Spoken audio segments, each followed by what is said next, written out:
Bismillahirrahmanirrahim. Assalamualaikum warahmatullahi wabarakatuh.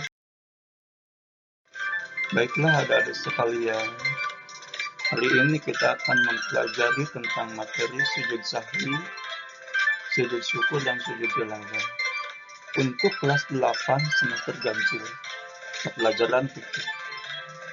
Adapun capaian pembelajarannya adalah peserta didik menganalisis tata cara sujud sahwi, sujud syukur, dan sujud tilawah. Kemudian tujuan pembelajarannya adalah menganalisis ketentuan sujud sahwi, sujud syukur, dan sujud tilawah, sehingga terbentuk pribadi yang taat, tawadu, tawakal, dan bersyukur kepada Allah Subhanahu wa Ta'ala. Dan selanjutnya kita akan memahami pengertian sujud sahwi. Menurut Sahabat Rahman Al-Juzairi dalam Fikih 4 Madhab jilid 2, mengartikan kata sahwi sama dengan kata an-nisyanu, yang artinya adalah lupa. Adapun definisi sujud sahwi adalah sujud yang dilakukan sebanyak 2 kali. Sebab seseorang telah lupa bahkan meninggalkan salah satu rukun atau kewajiban di dalam sholat. Dijelaskan dalam buku ibadah oleh Hasan Ayyub, Rasulullah SAW pernah lupa ketika sholat, sehingga beliau menambah dan mengurangi rakaat sholat. Setelahnya beliau bersujud sahwi. Kemudian Nabi SAW mengajarkan kepada para sahabat apa yang harus dilakukan bila mereka lupa saat sholat. Dan beliau bersabda, nama ana basar mislukum kama tansawuna fa idza nasiya hadukum falyasjudu sajdatain. Yang artinya, sungguhnya aku manusia biasa seperti kalian, melupa seperti hanya kalian lupa. Bila salah satu dari kalian lupa, hendaklah sujud 2 kali. Hadis riwayat Muslim.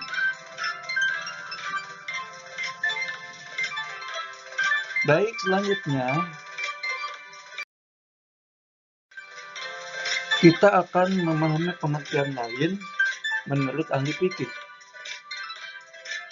Sujud sahwi adalah sujud yang dilakukan di akhir sholat atau setelahnya karena adanya kekurangan, baik dengan meninggalkan apa yang diperintahkan atau mengerjakan apa yang dilarang tanpa sengaja, sebagaimana yang diriwayatkan dalam hadis yang dikisahkan oleh Abu Sa'id Al-Khudri. Rasulullah SAW bersabda,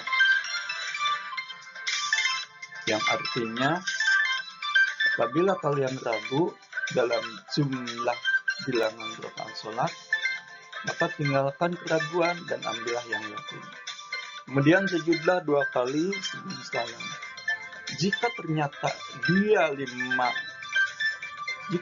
dia sholat 5 rakaat, maka sujudnya telah menggenapkan sholatnya. Lalu jika ternyata sholatnya memang hanya 4 rakaat, maka sujudnya itu adalah sebagai penghinaan bagi syaitan. Hadis riwayat Muslim nomor 577. Baik, selanjutnya kita akan mempelajari sebab-sebab dilakukan sujud sahwi. Ini terdapat 3 kondisi, yaitu menambah, mengurangi, dan ragu dalam sholat fardu atau sunnah karena lupa. Adapun tata cara sujud sahwi menurut sejumlah hadis dan disepakati pada ulama. Sujud sahwi dilakukan sebanyak 2 kali sebelum salam, seberapapun kesalahan dalam sholatnya. Sujud sahwi menurut sunnah dilakukan di dalam salam, sebagaimana diriwayatkan dari Abdullah bin Buhaina dalam hadis riwayat Imam Al-Bukhari nomor 1224 dan Imam Muslim nomor 570 yang berbunyi, falamma atamma sholatahu sajataini tabarru fi kulli sajdatin wa huwa jalisun qabla ayyusallim. Yang artinya, setelah beliau Rasulullah SAW menyempurnakan sholatnya, beliau sujud 2 kali. Ketika itu beliau bertakbir setiap akan sujud dalam posisi duduk. Beliau lakukan sujud sahwi ini sebelum salam. Hadis riwayat Imam Bukhari dan Imam Muslim. Sujud sahwi. Adapun tata cara mengerjakan sujud sahwi, menurut Syekh Sulaiman Ahmad Yahya Al-Baifi dalam ringkasan fikih sunnah Said Sabiq menjelaskan bahwa sujud sahwi dilakukan dengan dua kali. Dengan dua kali sujud, seperti sujud sholat pada akhir salat sebelum salam. Sebagaimana sabda Nabi Muhammad SAW dari Abu Sa'id Al-Khudri sebagai dalil dasarnya untuk mengerjakan sujud sahwi, yang diriwayatkan dari riwayat Muslim dan Ahmad. Ini adalah tata cara sujud sahwi. Yang pertama, didahului niat, kemudian takbir atau ihram. Sebagian ulama berpendapat wajib untuk mengucapkan takbir sebelum mengerjakan sujud sahwi yang dilakukan sebelum atau setelah membaca semua. Hal ini pun disebut dalam sebuah hadis yang diriwayatkan oleh Imam Bukhari, kemudian Muslim dan Abu Hurairah. Selanjutnya adalah yang kedua dilakukan seperti sujud biasa. Nah, sujud sahwi ini dilakukan sesuai dengan adab sujud biasa. Artinya, sujud dengan 7 anggota tubuh, yaitu kening, kedua telapak tangan, kedua lutut, dan kedua ujung kaki. Selanjutnya adalah bila lupa dianjurkan diulang kembali. Menurut Syekh Abdullah Ghafadi, cara sujud sahwi dilakukan dengan melakukan 2 kali sujud sebelum salam. Bila seseorang lupa melakukan sujud sahwi, maka dianjurkan untuk masuk kembali ke dalam sholat dan melakukan sujud sahwi. Baik, selanjutnya adalah hukum sujud sahwi.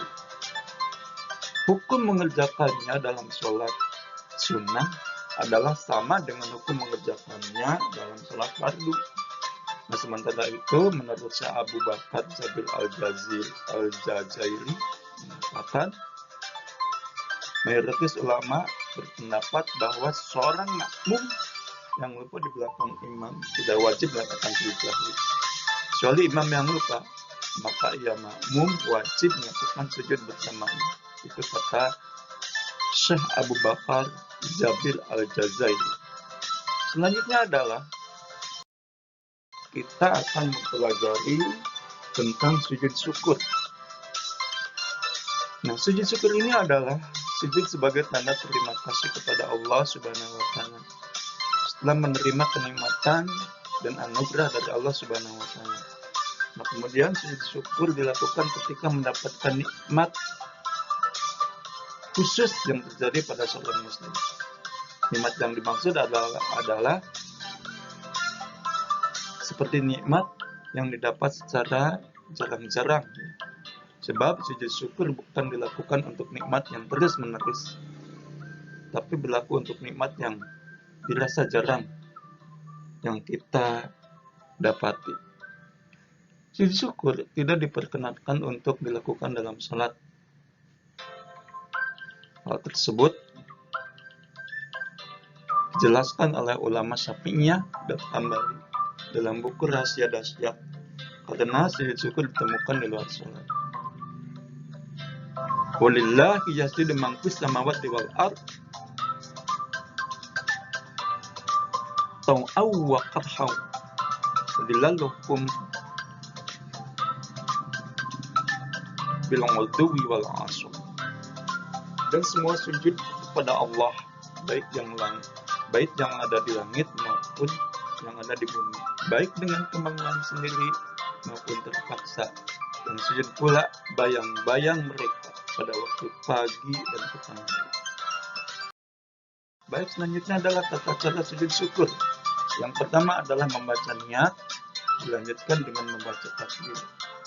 Selanjutnya adalah melakukan sujud dengan membaca doa sujud syukur.